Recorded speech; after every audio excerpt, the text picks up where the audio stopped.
Você falou de reação de mercado, a gente vê até uma reação diferente. Eu queria entender a sua percepção em relação a isso, porque depois da divulgação do comunicado, a gente viu um fechamento de curva de juros, queima de prêmio de risco, o mercado interpretando que de repente o Banco Central não precisasse chegar tão longe assim na alta de juros, porque sinalizou ali aquela desaceleração na economia, principalmente no segundo semestre.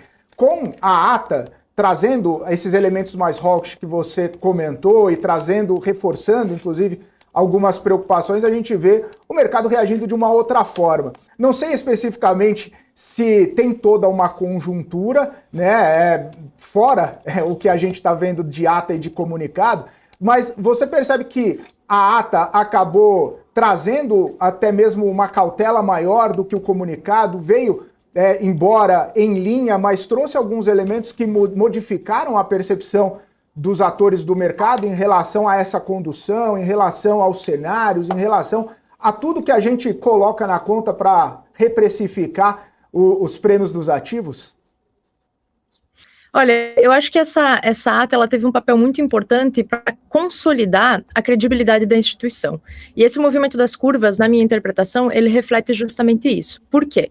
Porque quando o Banco Central traz essa perspectiva mais dura para a condução da política monetária, ela está amparada em elementos que já são conhecidos pelo mercado, que eles estão na economia doméstica e que são lembrados há muito tempo pelo Banco Central, ociosidade da economia, né, o tal do hiato do produto, inflação corrente e expectativas inflacionárias, todos esses elementos que já foram lembrados muitas vezes. Mas ele traz um elemento novo que está no seu balanço de riscos e que diz respeito ao cenário externo. O que isso faz com os pesos dos fatores que compõem o cenário da instituição? Faz com que o cenário externo ele volte a ganhar um peso e uma importância relativa maior dentro do comunicado do que ele tinha em outros momentos. E qual é a sinalização desse cenário externo? É uma sinalização bem mais complicada, bem mais dura, e que aponta para uma política monetária bem mais conservadora. Então é isso que a curva de juros, na minha visão, está refletindo hoje. E por que esses elementos fizeram parte desse comunicado? Perceba que sai, né, do balanço de riscos e daquelas menções anteriores, aquela parcela que dizia respeito ao aperto monetário sincronizado e os seus efeitos defasados sobre a inflação e o nível da atividade global.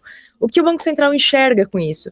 Ele vê que esse processo de arrefecimento inflacionário que ainda existia para contornar os efeitos nocivos de uma política monetária e uma política fiscal extremamente expansionista levados a cabo durante o período da pandemia, foram completamente expurgados das economias. Então isso não existe mais e, portanto, os seus efeitos da política monetária eles também deixaram de existir.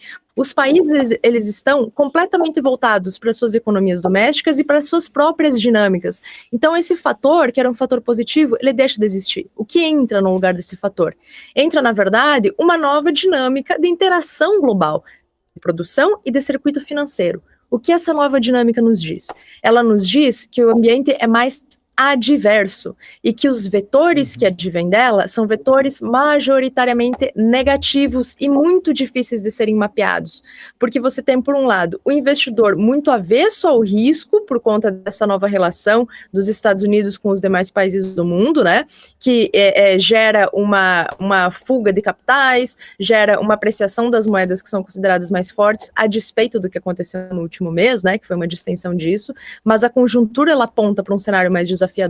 E, por outro lado, nós temos também economias que estão plenamente aquecidas. Então, o que isso significa? Que mesmo que você tenha uma inundação de produtos advindos principalmente de outras economias, notadamente a economia chinesa, para outros países que poderiam implicar em um vetor de baixa em termos inflacionários de produtos industriais, esses produtos eles encontram uma economia tão aquecida no Brasil que o seu vetor, o seu potencial, né, de distensão inflacionária acaba ficando muito reduzido. Então, os efeitos, eles todos apontam para uma condição mais negativa. Você tira um vetor benéfico e inclui um vetor que é de incerteza e que ainda traz elementos mais negativos do que positivos. Então, acho que essa mudança da conjuntura externa, essa mudança da dinâmica global, que ganha peso dentro do comunicado, que ganha peso dentro da ata e traz vetores mais negativos, sem a mudança positiva de elementos internos, configura um ambiente que mantém essa taxa de juros estável ao longo do tempo. porque ela mexe em estruturas globais, ela não mexe em conjuntura única e exclusivamente. Então essa é a nossa interpretação.